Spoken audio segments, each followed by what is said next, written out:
What's happening, guys? This trip was in Lake Glenville, the 1st of March. On this trip, weather was about 30 to 40 mile an hour wind gusts.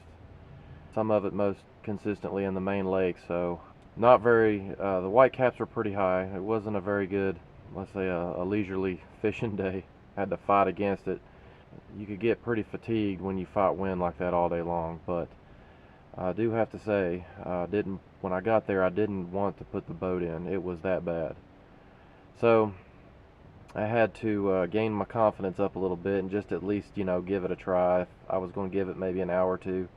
If I didn't catch nothing, I was just going to bring it back. I just don't like to fight, wind like that bad all day long. So first 15 minutes I was there, I thought I was going to hit, some hard structure, hard rock, and some wood.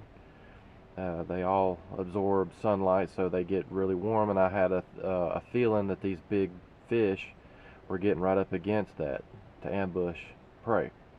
So about the first 15 minutes, I hit the riprap right there at the dam, and one of the points coming out near the ramp, I hit that with a square bill. Bam! Got my first one. It was about 5.5 pounds. So okay, so that started out good. I guess that would make it worth it.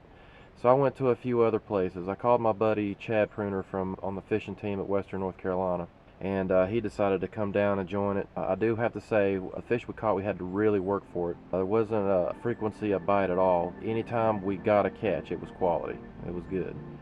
So we decided to try it out, and man, I used that pattern. We hit some laydowns, got some there. Decided, since the water was coming up after all the rain, wanted to rush back into the very backs of the creeks that day, and sure enough, that whole thing was so full of shad that when you brought your lure through those pods of shad, you could actually feel the shad hitting your fishing line. There was so many, it was so thick.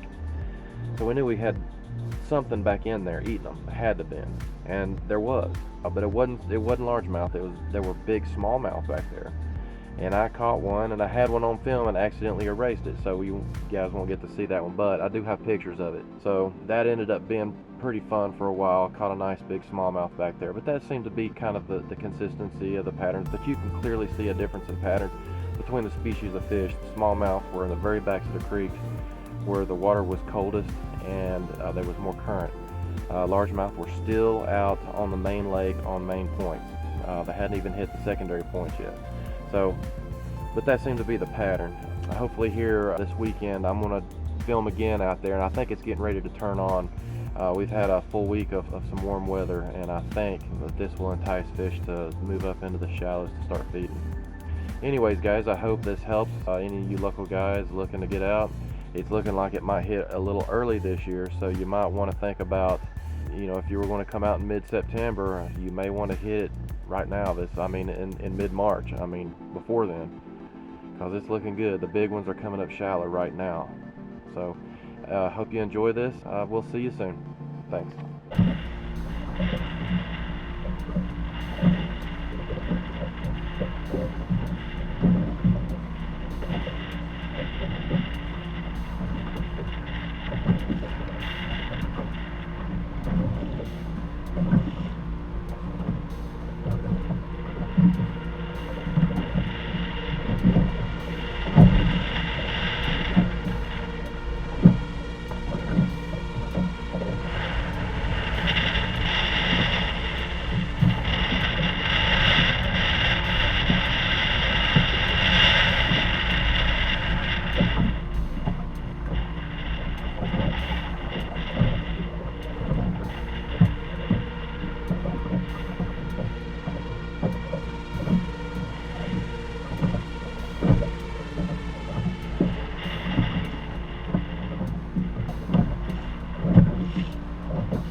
I can lift it.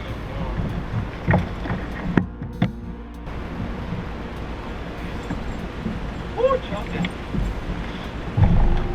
Yes, they are on one.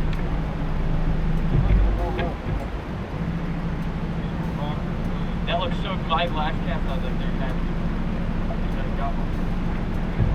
These trees look too nice.